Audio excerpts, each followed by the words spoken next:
Венко Манасиев кон средината на 6-та деценија го начека престижното признание крводарител со над 100 пати дарувана крв, кој започна од средношколските денови па се до ден денес. Најќе од средно училиште од 18 години па навака, тоа за негде 35 години, редовно со мала пауза поради повреда.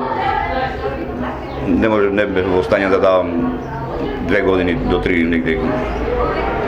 Затоа можеби ќе беа над 110, 120, можеби ќе беа, него ето се случи тоа што се случи и не може да стигнам таа цифра. Затоа и оваа година надминав цифрата од 100 пати дарена крв. Ја зедов наградата за 100 и плюс над 100, значи денес зедов 2 награди, така да сум благодарен и на Црвен крст и на општинската организација.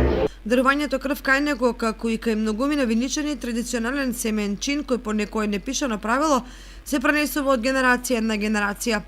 Освен Манасиев, денес признание беа врачени и на Митко Голчевски, Стојан Костов и Војчо Миленков за 75 пати дарувана крв, а признание за 50 пати за окружија Љупчо Стоименов, Димче Стоименовски, Ѓорче Стоименов, Ацо Стојанов, Гоце Змејковски, Игор Тошев, Дејан Атанасов и Тони Ѓоргиевски.